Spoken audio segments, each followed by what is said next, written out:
Panorama group, जो सोचता है वो करता है। आपके अपने सपनों का आशियाना। दो राज्यों के चुनाव के परिणाम आ गए हैं और इन परिणामों के आने के बाद कई तरह की चर्चाएं भी शुरू हो गई हैं। जैसे जैसे परिणाम क्लियर होते जा रहे हैं वैसे वैसे और भी बहुत सारी बातें खुल करके सामने आ रही है। खास करके अगर बात करें तो जिस तरह से जम्मू कश्मीर में स्पष्ट बहुमत कांग्रेस को मिला, वैसे ही हरियाणा में भी पूर्ण बहुमत से भारतीय जनता पार्टी सरकार बनाएगी, ऐसा अब प्रतीत होने लगा है। इस सारी बातों को लेकर के अब जो सवाल हैं वो ये हैं कि एग्जिट पोल आखिर क्यों इतना ज़्यादा फेल हुए। इन सभी बातों को लेकर के जो चर्चाएं थी और जिस तरह की तैयारियां की जा रही थी, उसके बाद से हरियाणा विधानसभा चुनाव के जो परिणाम आए हैं उसमें 10 वीआईपी चेहरों में से 7 चेहरे चुनाव जीते हैं और बाकी के 3 लोग चुनाव बुरी तरह से हारे हैं। लड़वा में नायाब सिंह सैनी जीते हैं तो आदमपुर में भाजपा के उम्मीदवार भव्य बिश्नोई चुनाव हार गए हैं। 57 साल से आदमपुर सीट पर काबिज बिश्नोई परिवार के किले को कांग्रेस उम्मीदवार पूर्व आईएएस अधिकारी चंद्रप्रकाश भेद ने भेज दिया है। आपको बता दें कि इस पूरी कहानी को लेकर के जिस तरह से अब ये चर्चा शुरू हो गई है कि अचानक से ये सब कुछ आखिर हो क्यों रहा है। इतना ही नहीं, पूर्व डिप्टी सीएम दुष्यंत चौटाला 5वें स्थान पर रहे। इस सीट पर भाजपा उम्मीदवार देवेंद्र अत्री ने 32 वोटों से जीत हासिल की। यहाँ पूर्व सांसद और कांग्रेस उम्मीदवार विजेंद्र सिंह दूसरे नंबर पर रहे। जुलाना में कांग्रेस उम्मीदवार विनेश फोगाट 6015 वोट से जीत दर्ज कर चुकी हैं। काफ़ी चर्चा थी विनेश फोगाट को लेकर के। आपने देखा कि देशव्यापी आंदोलन और उनके साथ जिस तरह से हुआ, उन सारी बातों को लेकर के खूब हंगामा हुआ था। हिसार में भाजपा के बागी देश की सबसे अमीर महिला सावित्री जिंदल जीत गई हैं। उनकी जीत में सबसे अहम विजय जुलूस रहा, जिसमें उनके भाजपा से सांसद बेटे नवीन जिंदल भी शामिल हुए। सावित्री ने टिकट न मिलने पर भाजपा से ही बागी होकर चुनाव लड़ा था।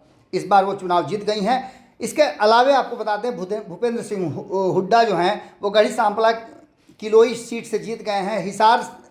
हिसार में हरियाणा लोकहित पार्टी के उम्मीदवार चुनाव हार गए हैं। इस सीट पर कांग्रेस उम्मीदवार गोकुल सेतिया ने जीत दर्ज की है।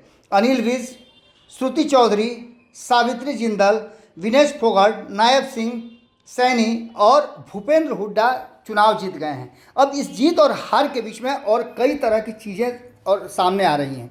कहा यह जा रहा है कि एक तरफ जहां भारतीय जनता पार्टी पर आरोप लग रहे हैं कि उसने कोई खेल किया है, तो वहीं दूसरी तरफ अगर खेल किया है तो फिर जम्मू कश्मीर में भी वो खेल हो सकता था। इस बात को लेकर के भारतीय जनता पार्टी इन सभी बातों को सिरे से खारिज कर रही है। वहीं आपको बता दें कि चुनाव आयोग ने भी इन सारी बातों को लेकर के अपनी स्थिति स्पष्ट की है और चुनाव आयोग ने तो साफ कह दिया है कि हमने हर बात को खोल करके अलग अलग करके हमने बताया है और सारी प्रक्रिया का हमने खुलासा किया है। इस तरह की कोई भी बात नहीं है जिस पर संशय और संदेह पैदा किया जाए। ये पूरी तरह से पारदर्शी तरीके से चुनाव हुए हैं और परिणाम भी पारदर्शी तरीके से आए हैं। अब देखना ये होगा कि इतना मेहनत करने के बाद, इतना सब कुछ होने के बाद क्या माहौल बनाया गया था और किस तरह से भारतीय जनता पार्टी के हार की बात कही जा रही थी, लेकिन अचानक से भारतीय जनता पार्टी ने पूरा का पूरा गेम प्लान ही चेंज कर दिया और हरियाणा में अपनी सरकार बनाई।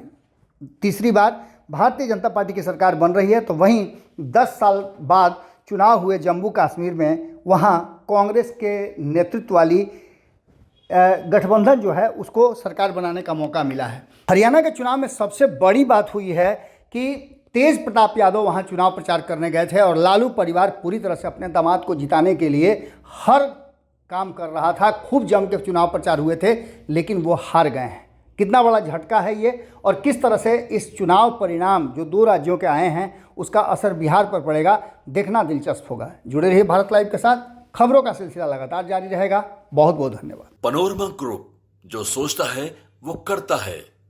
अगर ये वीडियो पसंद आई और वह बिहार के राजनीति और बिहारियत से सरोकार रखेनी तो सब्सक्राइब बटन दबा के चैनल के सब्सक्राइब कर ली। ओजे एगो घंटी बा, ओकरा बटन दबा देला से कुल सटीक और मारक खबर रुआ मुफ्त में मिल जाई। अगर रुआ पत्रकारिता के हमनी के नया प्रयोग में सहयोग कर चाहतानी तो ज्वाइन बटन दबा दी। पेटीएम नंबर नोट कर ली 9386816700। धन्यवाद।